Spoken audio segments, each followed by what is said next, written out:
എല്ലാവർക്കും ടോസ് അക്കാഡമിയുടെ മറ്റൊരു ക്ലാസ്സിലേക്ക് സ്വാഗതം. ഇപ്പോൾ നമ്മുടെ ടോസ് അക്കാഡമി HSST കൊമേഴ്സ് എക്സാമിന്റെ ഭാഗമായിട്ട് ഒരു മിഡ് ടേം റിവിഷൻ അനൗൺസ് ചെയ്തിട്ടുണ്ട്. അപ്പോൾ അതിന്റെ ഒരു പാർട്ടായിട്ട് കണ്ടക്ട് ചെയ്യുന്ന ഒരു റാപ്പിഡ് റിവിഷൻ ക്ലാസ് ആണ് ഇന്നത്തേത്. HSST കൊമേഴ്സിന്റെ മൊഡ്യൂൾ 8 ആയിട്ടുള്ള മാനേജ്മെന്റ് ആൻഡ് ഓർഗനൈസേഷണൽ ബിഹേവിയർ എന്ന് പറയുന്ന മൊഡ്യൂൾ ബേസ് ചെയ്തിട്ടുള്ള ടോപ്പിക്സ് ആണ് നമ്മൾ ഇന്നത്തെ ക്ലാസ്സിൽ റിവൈസ് ചെയ്യാനായിട്ട് പോകുന്നത്. ഇപ്പോൾ ടോസ് അക്കാഡമിയിൽ HSST കൊമേഴ്സിന്റെ മാത്രമല്ല വിവിധ തരം അധ്യാപക ടെസ്റ്റുകൾക്ക് പരിശീലനം പ്രൊവൈഡ് ചെയ്യുന്നുണ്ട്. അപ്പോൾ നിങ്ങൾക്ക് ജോയിൻ ചെയ്യാൻ താല്പര്യമുള്ളവർക്കൊക്കെ നമ്മുടെ കോൺടാക്റ്റ് ആയിട്ട് ബന്ധപ്പെടാവുന്നതാണ്. അപ്പോൾ നമുക്ക് ക്ലാസ്സുകളിലേക്ക് പോകാം. മാനേജ്മെന്റ് ആൻഡ് ഓർഗനൈസേഷണൽ ബിഹേവിയർ എന്ന് പറയുന്ന മൊഡ്യൂളിൽ നിന്നും നമുക്ക് HSST കൊമേഴ്സിലോട്ട് 7 മാർക്കോളം പ്രതീക്ഷിക്കാവുന്നതാണ്. അതുകൊണ്ട് തന്നെ ആ 7 മാർക്ക് നമുക്ക് വളരെയധികം ഇമ്പോർട്ടൻ്റ് ആണ് നമ്മുടെ റാങ്ക് നമുക്ക് നേടാനായിട്ട്. അപ്പം ആ ഒരു മൊഡ്യൂൾ ബേസ് ചെയ്തിട്ടുള്ള ടോപ്പിക്സ് ഏതൊക്കെയാണെന്ന് നമുക്കൊന്ന് റിവൈസ് ചെയ്യാം. ഏറ്റവും ബേസ് ആയിട്ടുള്ള ടോപ്പിക്കാണ് മാനേജ്മെന്റിലെ ഫങ്ഷൻസ് ഓഫ് മാനേജ്മെന്റ് എന്ന് പറയുന്നത്. കൊമേഴ്സുകാരെ സംബന്ധിച്ചിടത്തോളം നമ്മൾ +1 +2 കാലഘട്ടം മുതലേ പഠിക്കുന്ന ഒരു ടോപ്പിക്കാണ് മാനേജ്മെന്റ് ഫങ്ഷൻസ്. പക്ഷെ അതൊരു എക്സാം പോയിന്റ് ഓഫ് വ്യൂവിൽ നമ്മൾ കാണുമ്പോൾ അതിന്റെ ഫങ്ഷൻസിനെ പല പ്രപ്പോണൻസും പല രീതിയിലാണ് രൂപപ്പെടുത്തിയിരിക്കുന്നത്. അപ്പോൾ ഓരോരുത്തരും കൊണ്ടുവന്ന ഫങ്ഷൻസ് ഓഫ് മാനേജ്മെന്റ് ഏതൊക്കെയാണ് എന്ന് ഐഡന്റിഫൈ ചെയ്യാനായിട്ട് പല ചോദ്യപേപ്പറിലും കണ്ടിട്ടുണ്ട്. അതിനെ ബേസ് ചെയ്തിട്ടുള്ള ഒരു ടോപ്പിക്കാണ് ആദ്യത്തേത്. നമ്മുടെ ഏറ്റവും ഇമ്പോർട്ടൻ്റ് ആയിട്ടുള്ള നമ്മുടെ ഹെൻറി ഫയോൾ മാനേജ്മെന്റ് ഫങ്ഷൻസ് പറഞ്ഞിരിക്കുന്നത് forecasting and planning, organising, commanding, coordinating and controlling എന്നിങ്ങനെയാണ് ഹെൻറി ഫയോൾ പറഞ്ഞിരിക്കുന്നത്. നമ്മളിപ്പോൾ ജനറൽ ആയിട്ട് പഠിക്കുന്നത് 5 ഫങ്ഷൻസ് ആണ്: planning, organising, staffing, directing, controlling. അതേസമയം നമ്മുടെ ഹെൻറി ഫയോൾ പറഞ്ഞിരിക്കുന്നത് forecasting and planning, organising, commanding, coordinating and controlling. അടുത്തതായിട്ട് നമ്മുടെ ലൂതർ ഗുളിക് പറഞ്ഞതാണ്. ലൂതർ ഗുളിക്കാണ് പോട്ട്സ്കോർബ് എന്ന് പറയുന്ന ഷോർട്ട് ഫോമിൽ നമ്മുടെ മാനേജ്മെന്റ് ഫങ്ഷൻസിനെ രൂപപ്പെടുത്തിയത്. അത് നമുക്ക് വളരെ ഇമ്പോർട്ടൻ്റ് ആയിട്ടുള്ള ഒരു കാര്യമാണ്. പോട്ട്സ്കോർബ് എപ്പോഴും നമ്മുടെ ചോദ്യപേപ്പറുകളിൽ നമ്മൾ നിരവധി തവണ കണ്ടിട്ടുള്ള ഒരു ചോദ്യവും കൂടിയാണ്. P for planning, O for organizing, S for staffing, D for directing, CO for coordinating, and R for reporting, and B for budgeting. അങ്ങനെയാണ് ലൂതർ ഗുളിക് കൊണ്ടുവന്നിട്ടുള്ളത്. ഇത് വളരെയധികം ഇമ്പോർട്ടൻ്റ് ആണ്. Planning, organising, staffing, directing, coordinating, reporting and budgeting. അതിനുശേഷം നമ്മുടെ ലിൻഡാൽ ഉർവിക്ക് കൊണ്ടുവന്നിരിക്കുന്നത് planning, organising, commanding, coordinating, communicating, forecasting and investigating. ഇവിടെ commanding ഉണ്ട്, എക്സ്ട്രാ ആയിട്ട് ഇൻവെസ്റ്റിഗേറ്റിംഗ് ഉണ്ട്. അപ്പോൾ ആ രീതിയിലാണ് ലിൻഡാൽ ഉർവിക്ക് കൊണ്ടുവന്നിരിക്കുന്നത്. അടുത്തതായിട്ട് നമ്മുടെ റാഫേൽ ഡേവിസ്. റാഫേൽ ഡേവിസ് 3 ഫംഗ്ഷനെ പറഞ്ഞിട്ടുള്ളൂ: planning, organising and controlling. Next Koontz and O'Donnell. അദ്ദേഹം പറഞ്ഞിരിക്കുന്നത് planning, organising, staffing, leading and controlling എന്നാണ്. ഇനി ജോർജ് ആർ ടെറി. അദ്ദേഹം പറഞ്ഞത് planning, organising, actuating and controlling. അദ്ദേഹത്തിന്റെ ഫംഗ്ഷൻസിൽ മാത്രമാണ് നമുക്ക് ആക്ച്വേറ്റിംഗ് എന്ന് പറയുന്ന ഒരു ഫംഗ്ഷൻ കാണാൻ സാധിക്കുന്നത്. അടുത്ത ഏണസ്റ്റ് ഡെയിൽ പറഞ്ഞിരിക്കുന്നത് planning, organising, staffing, direction, control, innovation and representation. ഈ ഏണസ്റ്റ് ഡെയിലാണ് നമുക്ക് ഇന്നോവേഷനും റെപ്രസെന്റേഷനും കാണാൻ സാധിക്കുന്നത്. ഇത്രയുമാണ് ഇമ്പോർട്ടൻ്റ് ആയിട്ടുള്ള കോൺട്രിബ്യൂട്ടേഴ്സ് കൊണ്ടുവന്നിട്ടുള്ള മാനേജ്മെന്റ് ഫങ്ഷൻസ് എന്ന് പറയുന്നത്. ഓരോന്നും നമുക്ക് എഴുതി വെച്ച് തന്നെ പഠിക്കേണ്ടതാണ്. പോട്ട്സ്കോർബ് വളരെ വളരെ വളരെ ഇമ്പോർട്ടൻ്റ് ആണ്. ബാക്കിയുള്ളത് ഇമ്പോർട്ടൻ്റ് തന്നെയാണ്. നമുക്ക് ഈ ഒരു ഫങ്ഷൻസ് തന്നിട്ട് ഇതാരാണ് ഈ ഒരു ഫങ്ഷൻസ് കൊണ്ടുവന്നതെന്നുള്ള ചോദ്യം നമുക്ക് പ്രതീക്ഷിക്കാവുന്നതാണ്. 100% പ്രതീക്ഷിക്കാവുന്ന ഒരു ക്വസ്റ്റ്യൻ ആണ്. ഒരിക്കലും അത് വിട്ടുപോകരുത്. നമുക്ക് അടുത്ത ടോപ്പിക്കിലേക്ക് പോകാം. അതുപോലെ തന്നെ വളരെ ഇമ്പോർട്ടൻ്റ് ആയിട്ടുള്ള ഒന്നാണ് ഹെൻറി ഫയോളിന്റെ 14 പ്രിൻസിപ്പിൾസ് ഓഫ് മാനേജ്മെന്റ്. ഹെൻറി ഫയോളിനെ നമുക്ക് മാനേജ്മെന്റ് പഠിച്ചവർക്ക് ആർക്കും സുപരിചിതമല്ലാത്ത പേരല്ല. എല്ലാവർക്കും വളരെ എന്താണ് ഡീറ്റെയിൽ ആയിട്ട് ഹെൻറി ഫയലിനെ പറ്റി അറിയായിരിക്കും. Is the father of modern management. Okay, അപ്പൊ നമുക്ക് 14 പ്രിൻസിപ്പിൾസിനെ പറ്റിയിട്ട് നോക്കാം. 14 പ്രിൻസിപ്പിൾസ് നമുക്ക് പല രീതിയിൽ ചോദിക്കാം. ചിലപ്പോൾ പ്രിൻസിപ്പിൾസ് തന്നിട്ട് ഇതിൽ പ്രിൻസിപ്പിൾ അല്ലാത്തത് ഐഡന്റിഫൈ ചെയ്യാനായിട്ട് ചോദിക്കാം. അതല്ലെങ്കിൽ ഓരോ പ്രിൻസിപ്പിളിന്റെയും എന്താണ് ഇത് ഡിഫൈൻ ചെയ്യുന്നതെന്ന് ചോദിക്കാം. അപ്പോൾ തെറ്റായിട്ട് തന്നിട്ട് ഇത് നമ്മുടെ പ്രിൻസിപ്പിൾ ആണോ ഇല്ലയോ എന്ന് ചോദിക്കാം. അങ്ങനെ പല രീതിയിൽ നമുക്ക് പ്രിൻസിപ്പിൾസ് ചോദിക്കാം. സ്റ്റേറ്റ്മെന്റ് തന്നിട്ട് ഇത് പ്രിൻസിപ്പിൾസ് പെടുന്നതാണോ എന്നൊക്കെ നമുക്ക് ചോദിക്കാവുന്ന ഒരു ഏരിയ ആണ് പ്രിൻസിപ്പിൾസ് ഓഫ് മാനേജ്മെന്റ് എന്ന് പറയുന്നത്. ആദ്യത്തെ പ്രിൻസിപ്പിൾ ഡിവിഷൻ ഓഫ് വർക്ക്. രണ്ടാമത്തത് അതോറിറ്റി ആൻഡ് റെസ്പോൺസിബിലിറ്റി. ആദ്യത്തെ ഡിവിഷൻ ഓഫ് വർക്കിൽ പറയുന്നുണ്ട് നമ്മൾ ഓരോരുത്തർക്കും വർക്കുകൾ ഡിവൈഡ് ചെയ്ത് കൊടുത്തു കഴിഞ്ഞാൽ ഓരോരുത്തർക്കും അതിന്റെ സ്പെഷ്യലൈസേഷൻ കിട്ടും. നമ്മുടെ വർക്ക് അത്രത്തോളം മനോഹരമായിരിക്കും. അതുപോലെ authority and responsibility. Parity between authority and responsibility. അതോറിറ്റിയും റെസ്പോൺസിബിലിറ്റിയും തമ്മിലൊരു ബാലൻസ് കീപ്പ് ചെയ്യണമെന്ന് പറയുന്നു. അതോറിറ്റി എപ്പോഴും ടോപ്പിൽ നിന്ന് ബോട്ടത്തിലോട്ടും ആണ് ഫ്ലോ ചെയ്യുന്നത്. റെസ്പോൺസിബിലിറ്റി തിരിച്ച് ബോട്ടത്തിൽ നിന്ന് ടോപ്പിലോട്ടാണ് ഫോളോ ചെയ്യുന്നത്. മൂന്നാമത്തത് ഡിസിപ്ലിൻ. ഡിസിപ്ലിനെ പറ്റി പറയേണ്ട ആവശ്യമില്ല. നാലാമത്തത് ഇത് യൂണിറ്റി ഓഫ് കമാൻഡ്. ഒരു എംപ്ലോയിക്ക്, ഒരു സബോർഡിനേറ്റിന് അറ്റ് എ ടൈം ഒരു സുപ്പീരിയറിൽ നിന്ന് മാത്രമേ ഓർഡർ എന്ത് ചെയ്യാൻ പറ്റത്തുള്ളൂ, ഫോളോ ചെയ്യാനായിട്ട് സാധിക്കത്തുള്ളൂ. അതാണ് unity of command. One head one plan ആണ് അടുത്തത് യൂണിറ്റ് ഓഫ് ഡയറക്ഷൻ. അതിലാണ് വൺ ഹെഡ് വൺ പ്ലാൻ പറയുന്നത്. അതായത് എല്ലാവർക്കും സബോർഡിനേറ്റിനും സുപ്പീരിയറിനും ഒക്കെ ഒരു പ്ലാനിന് പ്രകാരം നമ്മുടെ ഓർഗനൈസേഷണൽ ഒബ്ജക്റ്റീവ് എന്ന് പറയുന്ന ഒരു സെയിം ഒബ്ജക്റ്റീവിന് വേണ്ടി ആയിരിക്കണം എല്ലാവരും ഒരുപോലെ വർക്ക് ചെയ്യേണ്ടത്. അതാണ് യൂണിറ്റ് ഓഫ് ഡയറക്ഷനിൽ പറയുന്നത്. അടുത്ത് അലൈൻമെന്റ് ഓഫ് ഇൻട്രസ്റ്റ്. അതായത് എന്താണ് നമ്മുടെ subordination of individual interest to general interest. എല്ലാവർക്കും ഒരേ ഇൻട്രസ്റ്റ് ആയിരിക്കണം. അതായത് ഓർഗനൈസേഷന് ഫേവർ ചെയ്യുന്ന ഇൻട്രസ്റ്റ് ആയിരിക്കണം സബോർഡിനേറ്റ്സിനും സുപ്പീരിയേഴ്സിനും. Next remuneration of employees.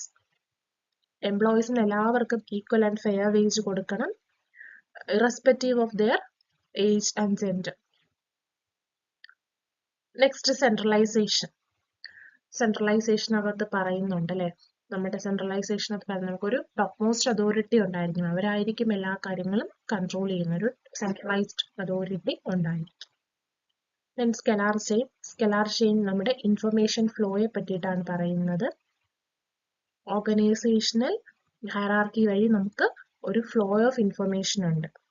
അതല്ലാതെ വേണമെങ്കിലും നമുക്ക് കമ്മ്യൂണിക്കേറ്റ് ചെയ്യാൻ പറ്റും. ഡയറക്റ്റ് ആയിട്ട് നമുക്ക് കമ്മ്യൂണിക്കേറ്റ് ചെയ്യാനായിട്ട് സാധിക്കും. അപ്പോൾ സ്കെലാർ ചെയിൻ നമ്മൾ ഗാങ് പ്ലാനിലൊക്കെ പഠിച്ചിട്ടുണ്ട്. അടുത്തായിട്ട് ഓർഡർ. ഒരു ഓർഡർ നമ്മൾ എപ്പോഴും കീപ്പ് ചെയ്യണം. അടുത്തായിട്ട് ഇക്വിറ്റി. ഇക്വിറ്റി എല്ലാവരും ഈക്വൽ ആയിരിക്കണം. Then stability of personal. Personal അല്ല, സ്റ്റെബിലിറ്റി ഓഫ് ടെനച്ചർ ഓഫ് പേഴ്സണൽ ആണ്. അതായത് നമ്മൾ ഒരാളെ ഒരു പൊസിഷനിൽ ഇരുത്തിയിട്ട് അയാളെ ഫ്രീക്വന്റ് ആയിട്ട് എപ്പോഴും മാറ്റാതെ അയാൾക്ക് ഒരു മിനിമം ഇത്ര പീരീഡ് അയാളെ എന്ത് ചെയ്യണം, ഓരോ പൊസിഷനിൽ ഇരുത്തണം. അല്ലെങ്കിൽ നമുക്ക് ലേബർ ടേൺ ഓവർ ഒക്കെ ഇൻക്രീസ് ആകും. അടുത്തായിട്ട് ഇനിഷ്യേറ്റീവ്. എല്ലാവർക്കും അവരുടേതായിട്ടുള്ള രീതിയിൽ ഇനിഷ്യേറ്റീവ് എടുക്കാനായിട്ട് പറ്റണം.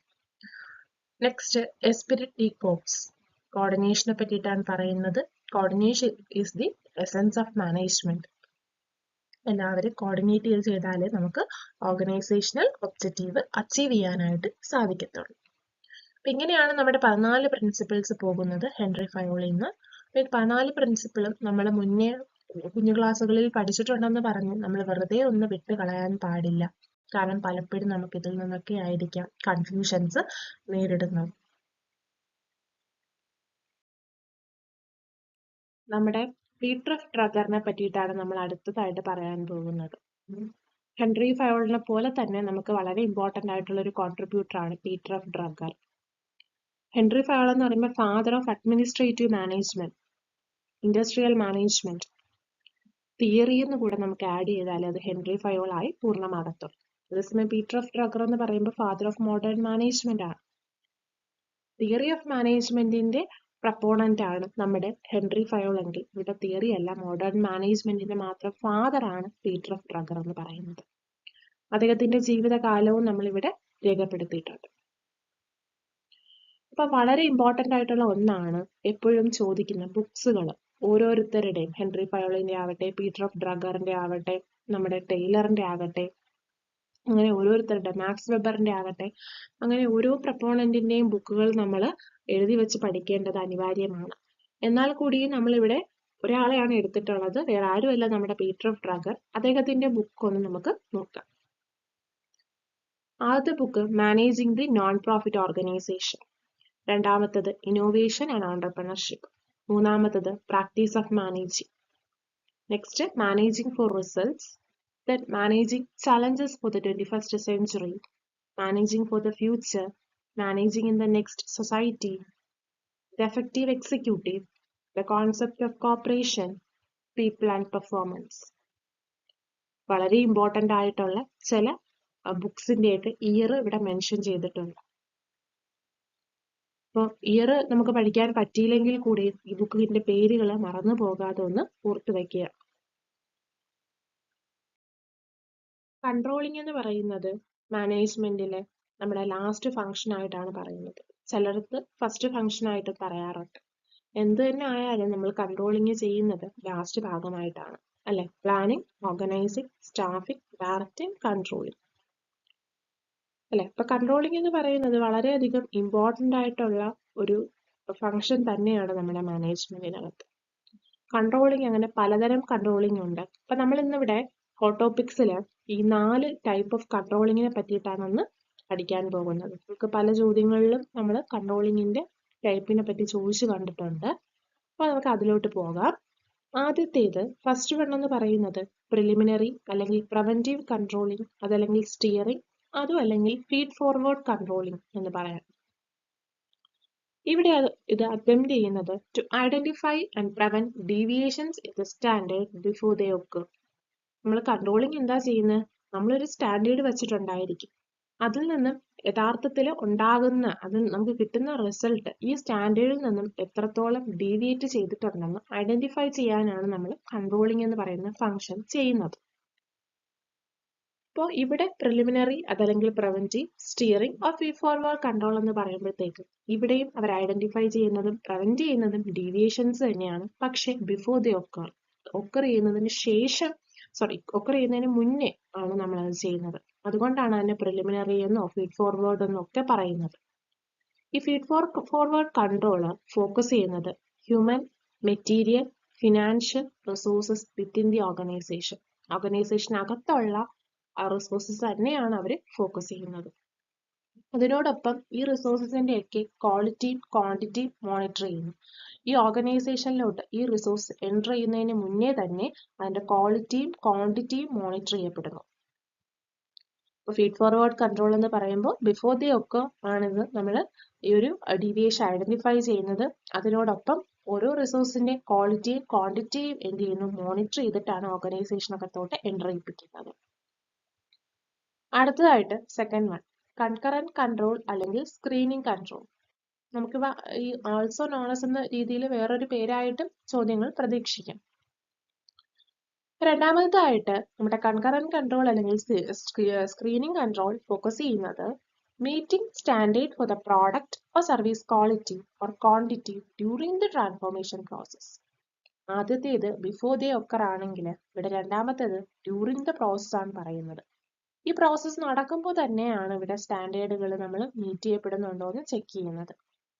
അതായത് ഓൺഗോയിങ് ആയിട്ടുള്ള ഒരു എംപ്ലോയിയെ മോണിറ്റർ ചെയ്യുന്നു, അദ്ദേഹത്തിന്റെ ആക്ടിവിറ്റികൾ നമ്മൾ മോണിറ്റർ ചെയ്യുന്നു. അദ്ദേഹം ക്വാളിറ്റി സ്റ്റാൻഡേർഡ് അനുസരിച്ച് തന്നെയാണോ കാര്യങ്ങൾ ചെയ്യുന്നതെന്ന്. അതിനുവേണ്ടി നമ്മൾ ചെയ്യുന്നതാണ് ക്വാളിറ്റി ചെക്കുകൾ, കൺട്രോൾ ചാർട്ടുകൾ പ്രിപ്പയർ ചെയ്യുക, ഫണ്ട് ഫ്ലോ അനാലിസിസുകൾ ചെയ്യുക, നെറ്റ്വർക്ക് പ്ലാനിങ് ചെയ്യുക. ഇതൊക്കെ ഇതിനു വേണ്ടിയിട്ടാണ്. ഈ കൺകറന്റ് കൺട്രോൾ അല്ലെങ്കിൽ സ്ക്രീനിങ് കൺട്രോളിന്റെ ഭാഗമായിട്ടാണ് ഇവയൊക്കെ നമ്മൾ ചെയ്യുന്നത്.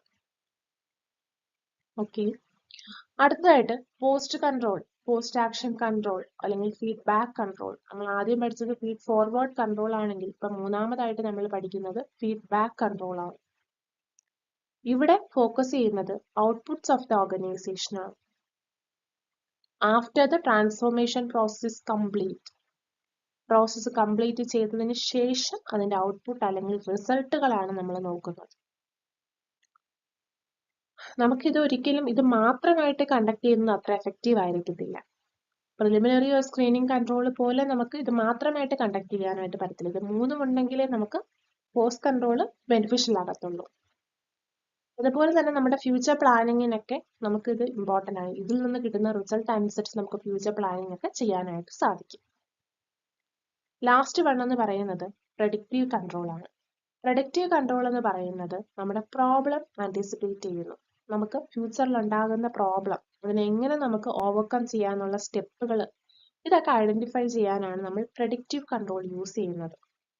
അതായത് ഒരു സിസ്റ്റത്തിനെ എഫക്ട് ചെയ്യുന്നതിന് മുന്നേ നമ്മൾ എങ്ങനെ കറക്റ്റ് ചെയ്യുമെന്ന് നമ്മൾ ഐഡന്റിഫൈ ചെയ്യുകയാണ് ഇവിടെ ചെയ്യുന്നത്.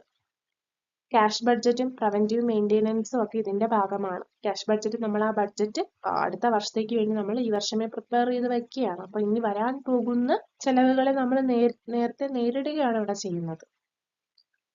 അപ്പൊ ഇത്രയുമാണ് 4 ടൈപ്പ് ഓഫ് കൺട്രോൾ. ആദ്യത്തേത് ഫീഡ് ഫോർവേഡ്, രണ്ടാമത്തത് കൺകറന്റ് അല്ലെങ്കിൽ സ്ക്രീനിങ് കൺട്രോൾ, മൂന്നാമത്തത് പോസ്റ്റ് കൺട്രോൾ അല്ലെങ്കിൽ ഫീഡ്ബാക്ക് കൺട്രോൾ, നാലാമത്തത് പ്രഡിക്റ്റീവ് കൺട്രോൾ. അടുത്തതായിട്ട് നമ്മുടെ ടോപ്പിക് എന്ന് പറയുന്നത് techniques of group decision making ആണ്. ഡിസിഷൻ മേക്ക് ചെയ്യുക. ഡിസിഷൻ എന്ന് പറയുന്നത് നമ്മുടെ പ്ലാനിങ്ങിന്റെ ഭാഗമായിട്ട് തന്നെ നമ്മൾ ചെയ്യുന്ന ഒന്നാണ് ഡിസിഷൻ മേക്കിംഗ്. ഇപ്പൊ ഗ്രൂപ്പായിട്ട് നമ്മൾ ഡിസിഷൻ എടുക്കുന്ന സമയത്ത് നമുക്ക് പല ടെക്നിക്കുകൾ ഉപയോഗിക്കാം. അതിലെ 4 ടെക്നിക്കുകളാണ് നമ്മളിപ്പോൾ ഡിസ്കസ് ചെയ്യാനായിട്ട് പോകുന്നത്. ആദ്യത്തേത് ബ്രെയിൻ സ്ട്രോമിംഗ് എപ്പോഴും നമ്മുടെ ക്വസ്റ്റ്യൻ പേപ്പറിൽ കണ്ടുവരുന്ന ഒരു ചോദ്യമാണ്.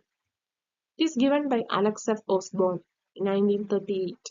1938 അലക്സ് എഫ് ഓസ്ബോൺ ആണ് ഈ ടെക്നിക്ക് കൊണ്ടുവരുന്നത്. ഇതൊരു ഓൾഡസ്റ്റ് ടെക്നിക്കാണ്. പക്ഷെ ഇവിടെ നമ്മൾ എന്താ ചെയ്യുന്നത്? ഐഡിയ ജനറേറ്റ് ചെയ്യുന്നു. ഡിസിഷൻസിന് വേണ്ടിയിട്ടുള്ള ഐഡിയ നമ്മൾ ജനറേറ്റ് ചെയ്യാനായിട്ട് സ്റ്റിമുലേറ്റ് ചെയ്യുന്നു. നമ്മുടെ കൂട്ടത്തിലുള്ളവരെ സ്റ്റിമുലേറ്റ് ചെയ്ത ഐഡിയാസ് കൊണ്ടുവരുന്നു. അവരെ കൊണ്ട് നമ്മൾ ഐഡിയാസ് അവരിൽ നിന്ന് നമ്മൾ എടുക്കുന്നു. അവരുടെ ബ്രെയിൻ യൂസ് ചെയ്ത് നമ്മൾ ആ പ്രോബ്ലത്തിന് വേണ്ടിയിട്ടുള്ള ഐഡിയാസ് പുറത്തോട്ട് കൊണ്ടുവരികയാണ്. അതൊരു കോൺഫറൻസ് ടെക്നിക്കാണെന്ന് നമുക്ക് പറയാം. ഒരു ഗ്രൂപ്പ് തന്നെ ഒരു സ്പെസിഫിക് പ്രോബ്ലത്തിന്റെ സൊല്യൂഷൻ കണ്ടുപിടിക്കാനായിട്ട് അവരുടെ മനസ്സിൽ വരുന്ന സ്പോണ്ടേനിയസ്ലി വരുന്ന ഐഡിയാസ് അനലൈസ് ചെയ്യുകയാണ് അവിടെ ഒരു കൂട്ടം മെമ്പേഴ്സ് ചേർന്ന്. അങ്ങനെ ആ ഗ്രൂപ്പിൽ നിന്ന് തന്നെ നമ്മൾ അവരുടെ ഓരോരുത്തരുടെയും ഐഡിയാസിൽ നിന്നും ബെറ്റർ ആയിട്ടുള്ള ഒരു ഐഡിയ സെലക്ട് ചെയ്തെടുക്കുകയാണ് ബ്രെയിൻ സ്ട്രോമിങ്ങിൽ ചെയ്യുന്നത്. ഐഡിയ ജനറേഷൻ, ഐഡിയ സ്റ്റിമുലേഷൻ ഒക്കെയാണ് ബ്രെയിൻ സ്ട്രോമിംഗ് എന്ന് പറയുന്നത്. രണ്ടാമത്തേതായിട്ട് nominal group technique NGT. It's structured group meeting. ഇതൊരു സ്ട്രക്ചർ ചെയ്തൊരു ഗ്രൂപ്പ് മീറ്റിംഗ് ആണ്. അവിടെ വെർബൽ കമ്മ്യൂണിക്കേഷൻ, മെമ്പേഴ്സ് തമ്മിലുള്ള verbal communication during the decision making process എന്ന് പറയുന്നത് റെസ്ട്രിക്ട് ചെയ്തിട്ടുണ്ട്. നമുക്ക് ഡ്യൂറിംഗ് ഡിസിഷൻ മേക്കിംഗ് പ്രോസസ്സിന്റെ ഇടയിൽ നമുക്ക് വെർബലായിട്ട് കമ്മ്യൂണിക്കേറ്റ് ചെയ്യാനായിട്ട് സാധിക്കത്തില്ല. പിന്നെ എന്താ ചെയ്യുന്നത്?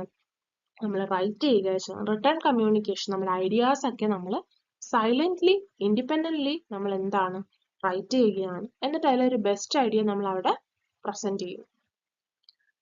അങ്ങനെയാണ് ചെയ്യപ്പെടുന്നത്. ഇത് നമ്മൾ ഹെൽത്ത് സർവീസിൽ, ഇൻഡസ്ട്രി, എഡ്യൂക്കേഷൻ, ഗവൺമെന്റ് ഓർഗനൈസേഷൻ ഇവിടെയൊക്കെ വൈഡ്ലി യൂസ് ചെയ്യുന്ന ഒരു ടെക്നിക്കാണ് nominal group technique.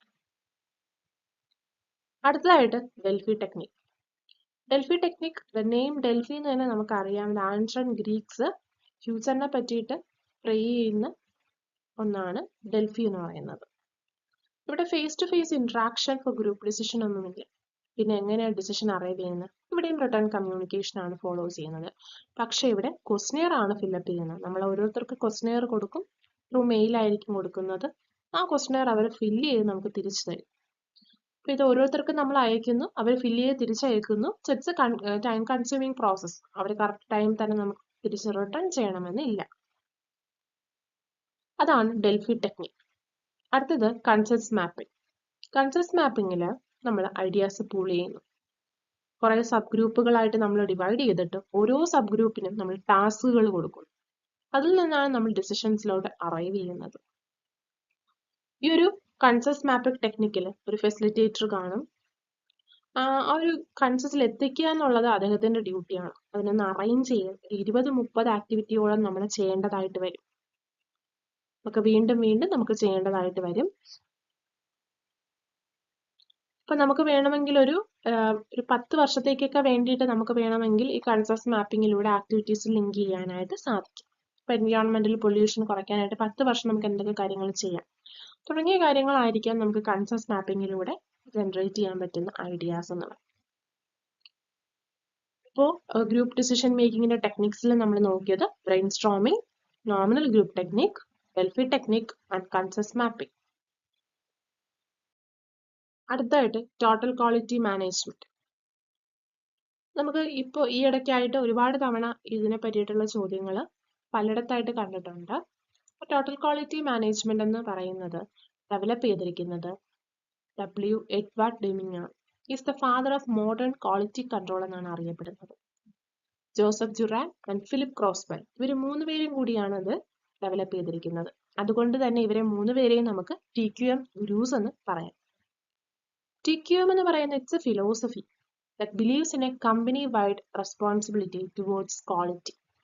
We are fostering a quality culture throughout the organization involving continuous improvement in the quality of work of all employees with a view to best meeting the requirement of customers. അതൊരു കമ്പനിയുടെ responsibility ആണ്. ക്വാളിറ്റിയോടുള്ള responsibility ആണ്.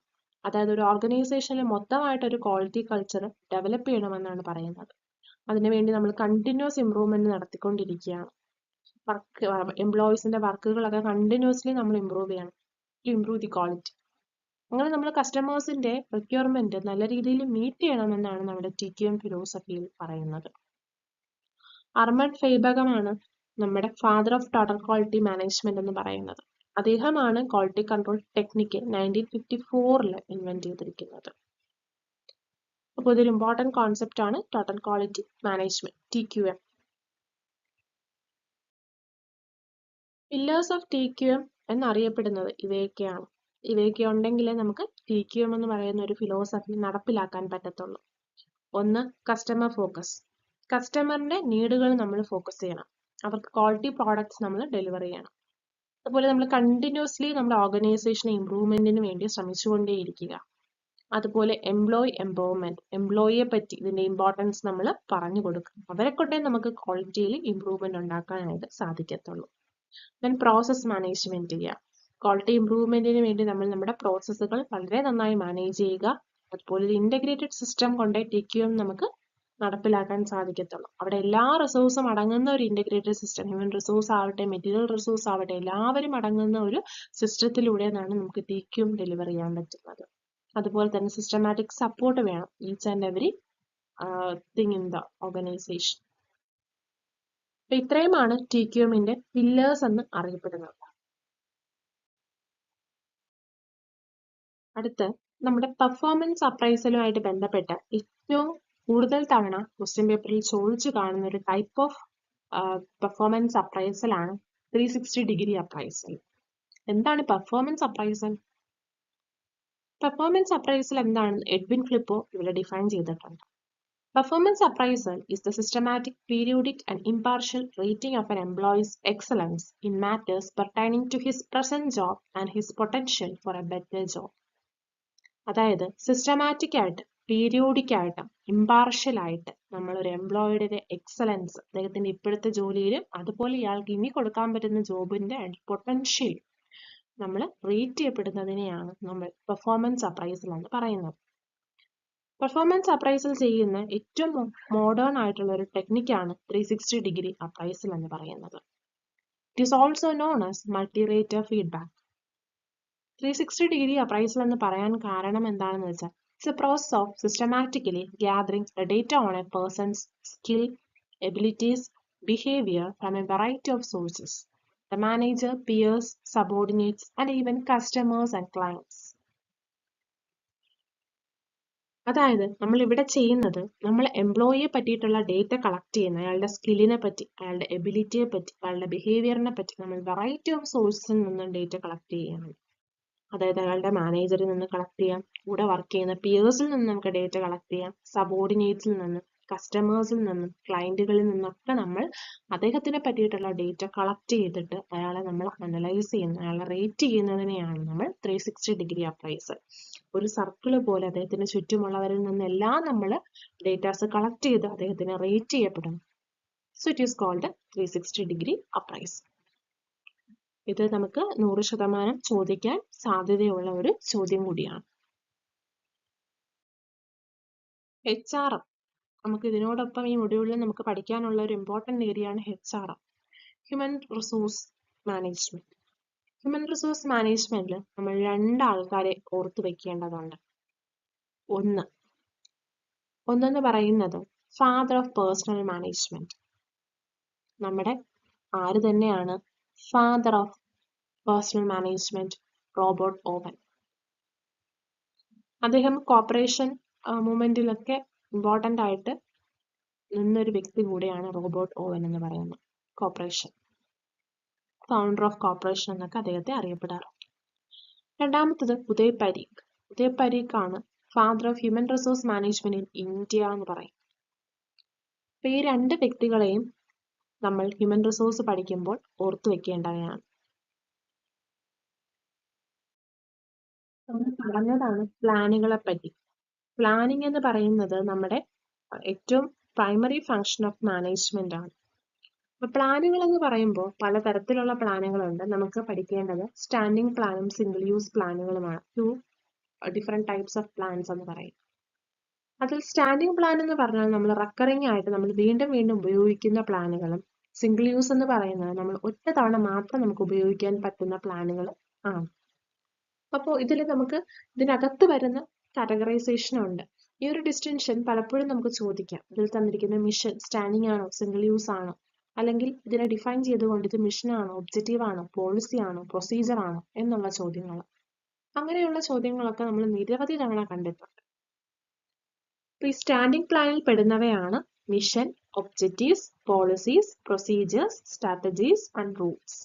Single use പ്ലാനിൽ പെടുന്നവയാണ് programme, project, schedule, budget, standard. ഇവയൊക്കെ എന്താണെന്ന് നമ്മൾ പഠിക്കേണ്ടതായിട്ടുണ്ട്. ഇതിൽ നമുക്ക് പ്രോഗ്രാമുകൾ എന്ന് പറഞ്ഞു കഴിഞ്ഞാൽ നമുക്ക് എന്താണ് നമ്മുടെ പോളിസീസ് നടപ്പിലാക്കാനും ഒബ്ജക്റ്റീവ് അക്കംപ്ലിഷ് ചെയ്യാനുമായിട്ട് നമ്മൾ കൊണ്ടുവരുന്നതാണ് പ്രോഗ്രാമുകൾ. പ്രോജക്റ്റ് ആവട്ടെ, നമ്മൾ പ്രോജക്റ്റുകൾ എന്ന് പറഞ്ഞാൽ നമ്മൾ പ്രോഗ്രാമിന്റെ ഭാഗമായിട്ട് നടത്തുന്നവയാണ്. ഷെഡ്യൂളോ നമ്മളൊരു ടൈം സീക്വൻസ് വെച്ച് ഒരു വർക്ക് കംപ്ലീറ്റ് ചെയ്യുകയാണ്. So scheduling. ബഡ്ജറ്റ് നമുക്ക് എല്ലാവർക്കും അറിയാം. നമ്മൾ ക്വാണ്ടിറ്റേറ്റീവ് ടേമുകളിൽ പ്ലാനുകളെ എക്സ്പ്രസ് ചെയ്യുന്നവയാണ് ബഡ്ജറ്റ്. സ്റ്റാൻഡേർഡുകൾ എന്ന് പറഞ്ഞാൽ എന്താണ്? ഒരു ക്രൈറ്റീരിയ നമ്മൾ വെച്ചിട്ട് അതിന് എഗെയിൻസ്റ്റ് ആയിട്ട് പെർഫോമൻസ് കമ്പയർ ചെയ്യുകയും ഇവാലുവേറ്റ് ചെയ്യുകയും ചെയ്യുമ്പോഴാണ് അതിനെ സ്റ്റാൻഡേർഡ് എന്ന് പറയുന്നത്. അപ്പൊ ഇങ്ങനെയാണ് സിംഗിൾ യൂസ് പ്ലാനുകൾ പോകുന്നത്. ഇനി നമ്മുടെ മിഷൻ, ഒബ്ജക്റ്റീവ്, ഇവയൊക്കെ നമ്മുടെ മിഷൻ എന്ന് പറയുമ്പോൾ എന്താണ്? നമ്മുടെ ഓർഗനൈസേഷന്റെ ഇപ്പൊ സൊസൈറ്റിയുടെ നീഡുകൾ അല്ലെങ്കിൽ നമ്മൾ എന്തിനാണ് നമ്മുടെ ഓർഗനൈസേഷൻ എക്സിസ്റ്റ് ചെയ്യുന്നത് എന്നുള്ളത് നമ്മുടെ മിഷൻ സ്റ്റേറ്റ്മെന്റിൽ നിന്നാണ് നമുക്ക് അറിയാനായിട്ട് സാധിക്കുന്നത്. ഒബ്ജക്റ്റീവ് ആകട്ടെ നമ്മുടെ ഗോളുകളെയാണ്, നമ്മുടെ ഗോളുകളെക്കാട്ടിയും വൈഡർ ആണെന്ന് നമുക്ക് പറയാം. അതാണ് നമ്മുടെ ഒബ്ജക്റ്റീവുകൾ.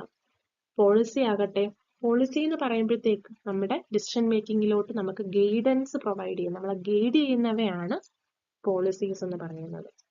പ്രൊസീജിയേഴ്സ് ആവട്ടെ, സ്റ്റെപ്പ് ബൈ സ്റ്റെപ്പ് ആയിട്ട് നമ്മൾ മുന്നോട്ട് പോകുന്ന കാര്യങ്ങൾ ഹാൻഡിൽ ചെയ്യുന്ന സീക്വൻഷ്യൽ മാനറിൽ നമ്മൾ ഇനിഷ്യേറ്റ് ചെയ്യുന്ന ആക്ടിവിറ്റീസിനെ പറ്റി പറയുന്നവയാണ് പ്രൊസീജിയറുകൾ. സ്ട്രാറ്റജി എന്ന് പറയുമ്പോൾ നമ്മൾ യൂസ് ചെയ്യുന്ന തന്ത്രം, ഇതിനെയാണ് നമ്മുടെ സ്ട്രാറ്റജീസ് എന്ന് പറയുന്നത്. റൂളുകൾ എന്ന് പറയുമ്പോഴത്തേക്ക് നമുക്കറിയാം ഓരോ ഓർഗനൈസേഷനിലും നമുക്ക് റൂളുകൾ തന്നിട്ടുണ്ടായിരിക്കും. അപ്പൊ റൂളുകൾ പ്രകാരമായിരിക്കും നമ്മൾ ഓരോന്നും ചെയ്യുന്നത്. അപ്പൊ ഇവയൊക്കെയാണ് നമ്മുടെ സ്റ്റാൻഡിംഗ് പ്ലാനുകളും അതുപോലെ നമ്മുടെ സിംഗിൾ യൂസ് പ്ലാനുകളും എന്ന് പറയുന്നത്. അതുകൊണ്ട് തന്നെ ഓരോന്നിനെയും നമ്മൾ ഡിഫൈൻ ചെയ്യുകയും അതിനോടൊപ്പം നമ്മൾ പഠിക്കേണ്ടതും വളരെ അനിവാര്യമായിട്ടുള്ള കാര്യമാണ്.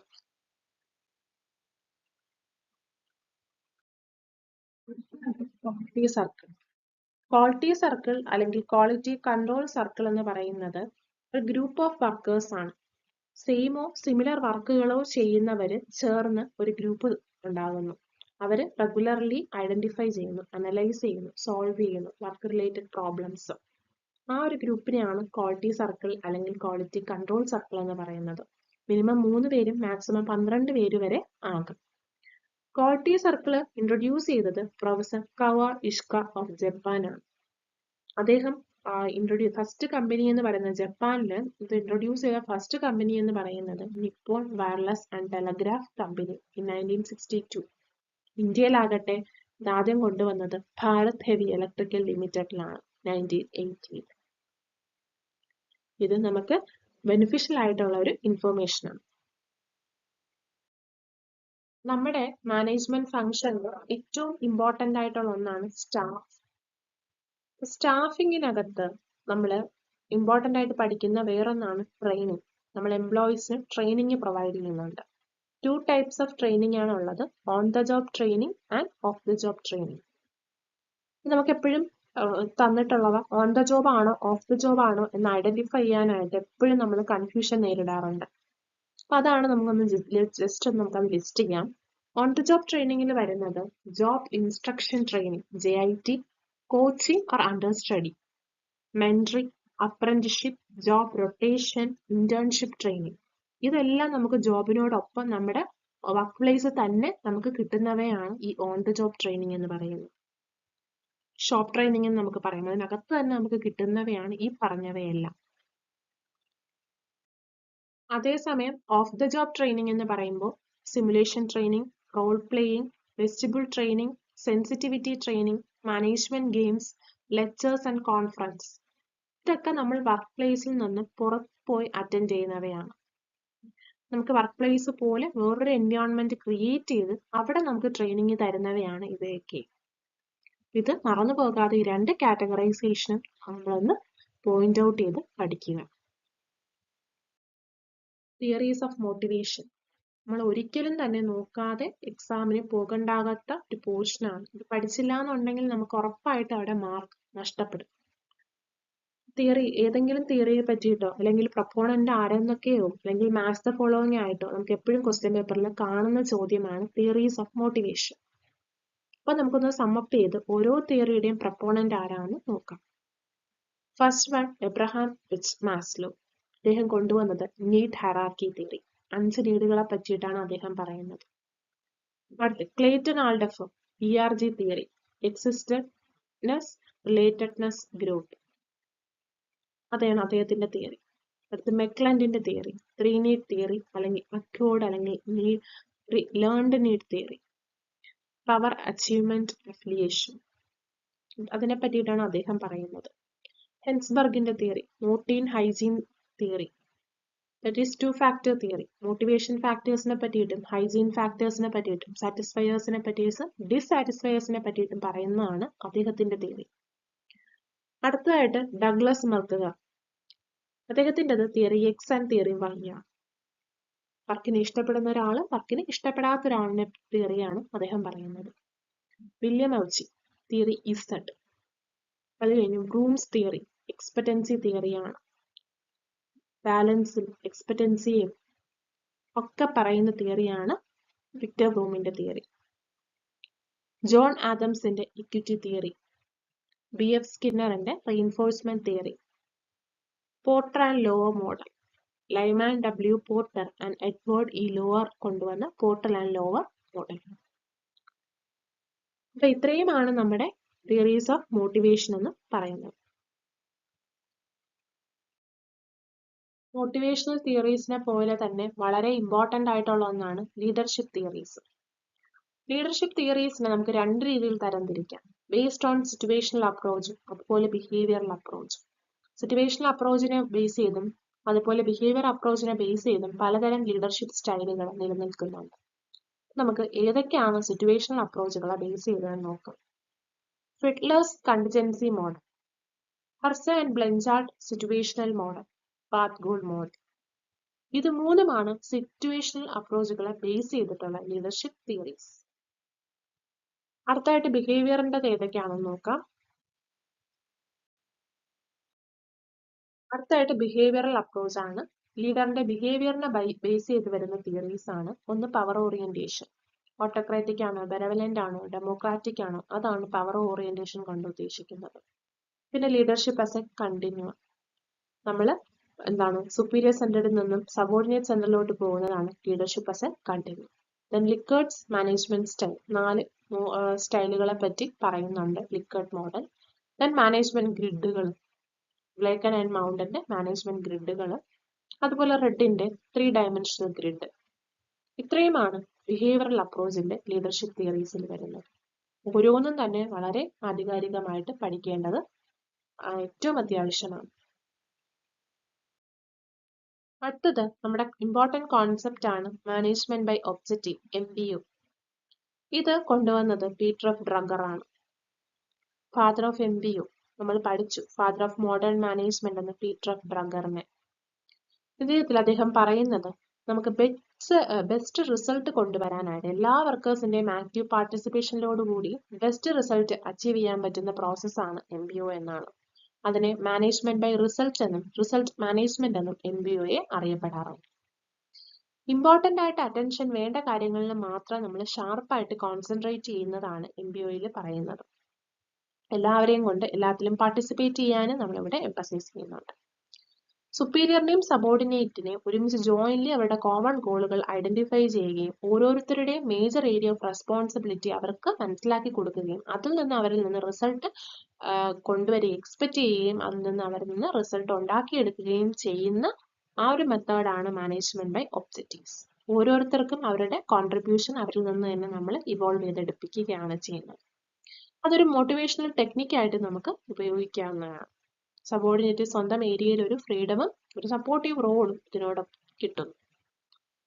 അപ്പോൾ ഈ ഒരു ടോപ്പിക്ക് നിങ്ങൾ വിട്ടുപോകരുത്, മാനേജ്മെന്റ് ബൈ ഒബ്ജക്റ്റീവ്. MBOയുടെ കൂടെ തന്നെ നമ്മൾ പഠിക്കേണ്ട മറ്റൊരു കോൺസെപ്റ്റ് ആണ് MBE, മാനേജ്മെന്റ് ബൈ എക്സെപ്ഷൻ. അവിടെ നമുക്ക് ഓരോരുത്തർക്കും ഓരോ ഏരിയ റെസ്പോൺസിബിലിറ്റി നമ്മളിവിടെ കൊടുത്തിട്ടുണ്ടായിരുന്നു. ഇവിടെ പറയുന്നത് നമ്മൾ മൈനർ ആയിട്ടുള്ള കാര്യങ്ങളിലൊന്നും കോൺസെൻട്രേറ്റ് ചെയ്യാതെ ഇമ്പോർട്ടന്റ് ആയിട്ടുള്ള കാര്യങ്ങളിൽ കോൺസെൻട്രേറ്റ് ചെയ്യാനായിട്ടുള്ള ഒരു ടെക്നിക്കാണ് മാനേജ്മെന്റ് ബൈ എക്സെപ്ഷൻ.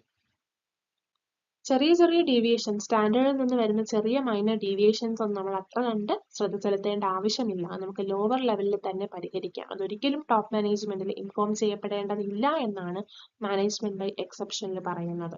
സിഗ്നിഫിക്കന്റ് ഡീവിയേഷൻസും ആണെങ്കിൽ മാത്രം നമ്മൾ ടോപ്പ് മാനേജ്മെന്റിനെ ഇൻഫോം ചെയ്താൽ മതി. So it is MBE. നമ്മൾ ഈ സെക്ഷനിൽ ലാസ്റ്റ് ആയിട്ട് ഡിസ്കസ് ചെയ്യാൻ പോകുന്ന ടോപ്പിക്കാണ് ഹാത്രോൺ സ്റ്റഡീസ്.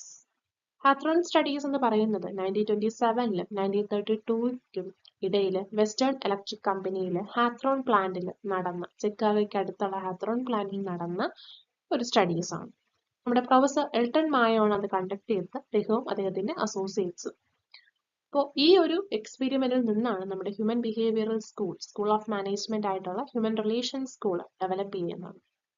ഇവിടെ അദ്ദേഹം പല സോഷ്യൽ ഫാക്ടേഴ്സിന്റെ അടിസ്ഥാനത്തിൽ പ്രൊഡക്ടിവിറ്റിയായിട്ടുള്ള റിലേഷൻഷിപ്പാണ് ഇവിടെ ഈ സ്റ്റഡീസിൽ ഹൈലൈറ്റ് ചെയ്തിരിക്കുന്നത്. ഇവിടെ എന്താണ് ഫിനാൻഷ്യൽ ഇൻസെന്റീവ് എന്ന് പറയുന്നത് ഒരു ലെസ് ഡിറ്റർമിനിങ് ഫാക്ടർ ആയിട്ടാണ് പറയുന്നത് വർക്കേഴ്സ് ഔട്ട്പുട്ടിൽ than group pressure and acceptance. Group പ്രഷറും അക്സെപ്റ്റൻസും വെച്ച് നോക്കുമ്പോൾ ഫിനാൻഷ്യൽ ഇൻസെന്റീവിന് അത്ര തന്നെ ഇമ്പോർട്ടൻസ് ഇല്ല എന്നാണ് അദ്ദേഹം പറയുന്നത്. ഈ എക്സ്പെരിമെന്റിന്റെ ഭാഗമായിട്ട് 4 സ്റ്റഡീസ് ആണ് കണ്ടക്ട് ചെയ്തത്. 4 പാർട്ട് ഓഫ് എക്സ്പെരിമെന്റ് ആണ് ചെയ്തിരിക്കുന്നത്. 1 illumination experiment, 2 relay assembly test room study, 3 mass interviewing programme, 4 bank wiring observation room experiment. ഇത്രയും സ്റ്റഡീസ് ആണ് ഹാത്രോൺ സ്റ്റഡീസിന്റെ ഭാഗമായി നടന്നത്. ഇത്രയും ടോപ്പിക്ക് നമുക്ക് ഒരിക്കലും ഒഴിവാക്കാൻ പറ്റാത്ത ടോപ്പിക്കുകളാണ് നമ്മൾ ഇന്ന് ഡിസ്കസ് ചെയ്തത്. ഇതുകൊണ്ട് തീരുന്നില്ല നമ്മുടെ മാനേജ്മെന്റ് എന്ന് പറയുന്നത്. ഇനിയും ഒരുപാടധികം ടോപ്പിക്സ് ഉണ്ട്. പക്ഷെ ഈ നമ്മൾ ഡിസ്കസ് ചെയ്ത ടോപ്പിക്സിൽ നിന്നൊക്കെ നമുക്ക് മാർക്ക് ഉറപ്പിക്കാവുന്നതാണ്. അതുകൊണ്ട് തന്നെ നമ്മൾ ഒട്ടും മടിച്ചു നിൽക്കാതെ ഈ ടോപ്പിക്കുകൾ നമ്മുടെ മനസ്സിൽ പതിക്കാനായിട്ട് ശ്രമിക്കുക. അപ്പൊ എല്ലാവരും ക്ലാസ് കണ്ടതിന് നന്ദി.